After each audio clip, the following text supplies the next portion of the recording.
Hello, welcome to the video for chapter 13. The chapter is called "The House Divided." It comes from a speech by Abraham Lincoln. There he is.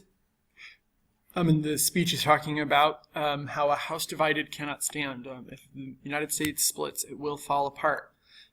So this is the chapter that leads up to the Civil War. A big issue of this time period is going to be liberty, and here we see the Statue of Freedom, and she stands on top of the Capitol building. It's kind of ironic that she, comes to the top of the Capitol building when the United States still has slavery. But the first big issue of this time period is not actually slavery. It is this idea of manifest destiny. And manifest destiny is the idea that the United States should span from the Pacific, or from the Atlantic coast to the Pacific coast. And that, as it says, manifest destiny. Manifest means that it's going to happen, and destiny means it's our future. So the idea of manifest destiny is that Americans were meant to take the continent. That white people were meant to rule the entire continent. And you can see that, we'll talk a little bit more about it later, but you can see here Travelers on the Oregon Trail, if you ever played the game Oregon Trail. It's hard to get out west. It's a very difficult journey, but many Americans make it because they assume that there's a better life for them out west. Here's a great image of manifest destiny, or it demonstrates this idea. Here's liberty, American liberty, moving across the continent, and she's taking lightness and technology and farming. All of these things, this progress, is moving with her across the continent and driving out the darkness on this side. And that's how Americans felt. That's what they thought they were doing for the continent, making it better, American progress. The first sort of big issue we're going to talk about with manifest destiny is the Mexican-American War. You can see here, there were lots of Hispanics, mostly Catholic, living in this region of California, New Mexico, and Texas. You can see it here, very big region. All of this belongs to Mexico, which has been freed from Spain. You can see how the Oregon Trail sort of, it avoids the Mexican territory. It doesn't come down into California at all. The only group of Americans that have come in at first are the Mormons who travel to Salt Lake City. They want to set up their own little country out here called Deseret because they're not welcome anywhere else. And then there's the other region here is Texas. And this is where sort of the issue begins. So a group of Western Americans, so from Tennessee and Kentucky, Illinois, Missouri, they travel down into Texas. They want to use the land there. They know that it belongs to Mexico, but they don't seem to care. And they eventually, when enough Americans have moved there, they declare independence from Mexico with the intention of eventually requesting statehood from the United States, but first they declare independence on their own, right? It's what's called the Lone Star State, because they become the Republic of Texas. If we lived in Texas, it would matter, but it doesn't really. But they use sort of the language of the Declaration of Independence. You can see that here, liberty or death to fight the Mexicans, and that's where the famous battle at the Alamo in San Antonio happens. Of course, Americans lose there, but it becomes sort of the battle cry, remember the Alamo. It convinces Americans that this war that Texas is having is a good thing, even though it's really a blatant theft of land. In 1844, James K. Polk gets elected, largely on the promise of actualizing manifest destiny. He's going to make it happen. He's going to use American might to move west, to incorporate Texas, to manifest a destiny. And so he, becomes president. He moves, Texas is incorporated into the Union, and American troops go down to sort of secure the border. But the border is actually very hotly contested, right? You see this disputed by Texas and Mexico. The Texans think that they own all of this land here, and the Mexicans think that they own all of this land here. And Polk sends his troops down here to the Rio Grande, where he's sitting. The troops are sitting on either side of the river. Mexican troops on this side, American troops on that side. Somebody fires at somebody else. The war gets started. Here you see someone reacting to the news of war in Mexico. The war moves very quickly. The United States essentially surrounds, travels across land, through Mexico. Eventually all this land, you see how it says ceded by Mexico. It once belonged to the United States. The United States comes right in through here. Even though this is the disputed territory, the United States takes California, they take New Mexico and Arizona. They travel around and around this way. You can see here they attack Mexico City. The war is over in 4 years. It's a very quick war by all accounts, and the United States just destroys Mexico. And Mexico just doesn't have the capability to stand up to the United States at the time. But largely, it's a land grab. The United States takes this land here largely because of the association it has with gold. And we'll talk about that right now. Right? See, the United States here doesn't include this region until after the Mexican War. And we call this territory Texas and the Mexican Cession. Right? It was ceded, which means handed over as a result of war to the United States. The big reason, as I said, that we want this new territory is because there is gold in the Sierra Nevada mountains. A guy named Sutter finds gold in Sacramento and in this area here, and Americans travel from all over. They're called the 49ers. And it's a gold rush because Americans run to to take this land, right? And you can even see that people come down out of the Oregon Territory to get the gold. Gold that doesn't necessarily belong to them. That there were lots of Mexicans living in this territory and Native Americans who, under Mexican law, had citizenship and had rights, but now under American law, that's all been taken away.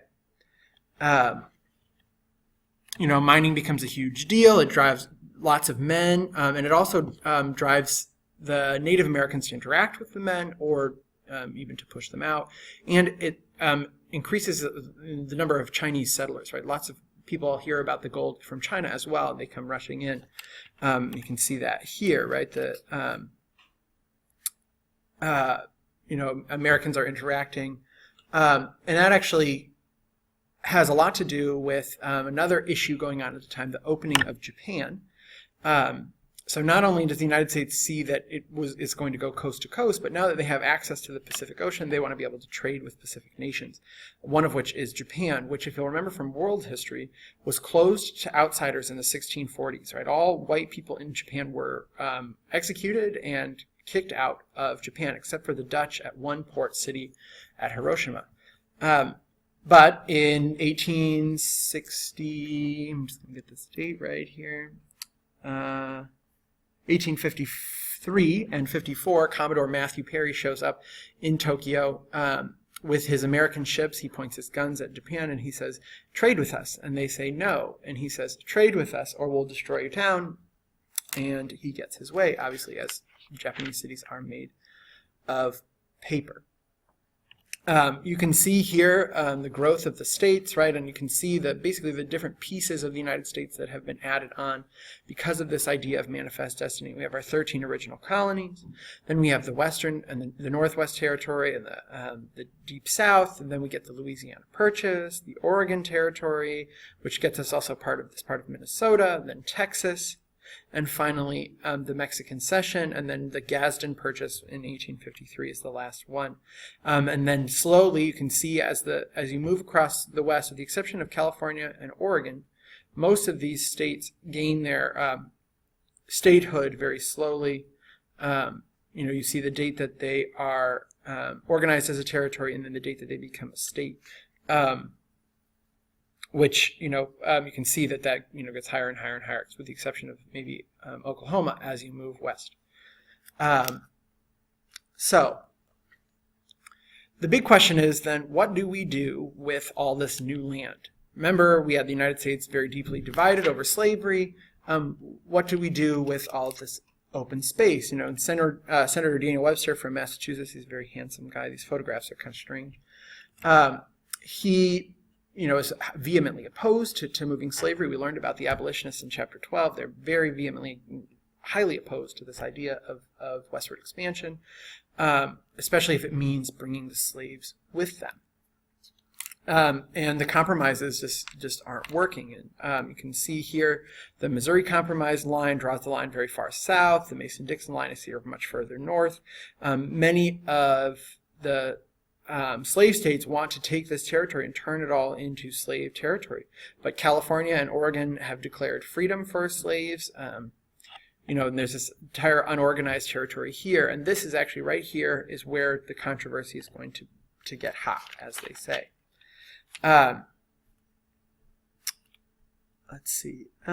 This is a big deal during this time is the fugitive slave issue, right? We talked a little bit about fugitive slaves a couple of chapters ago, and people would go hunting for slaves to try to get their property back. It's very expensive, but the Fugitive Slave Act of 18,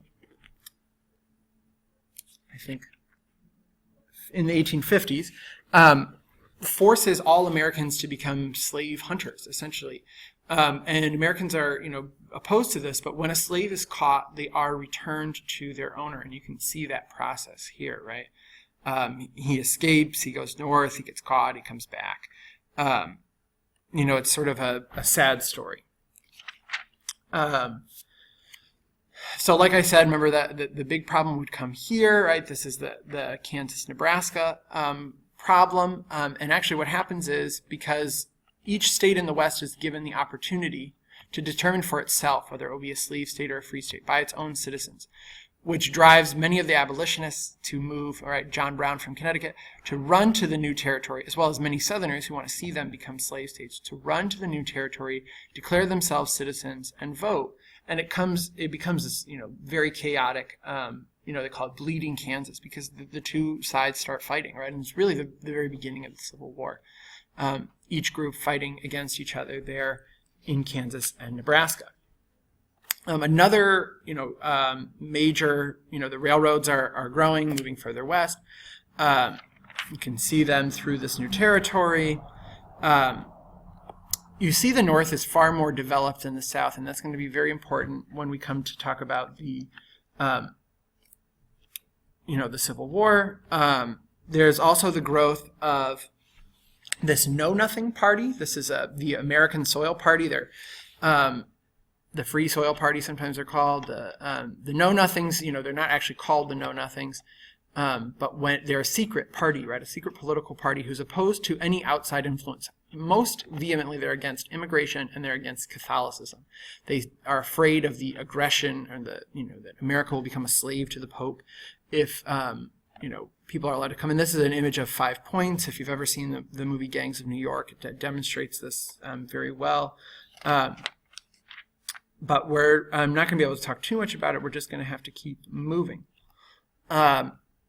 Here we see, the slave issue. This is a very clearly outlined map of the slaves, north and south.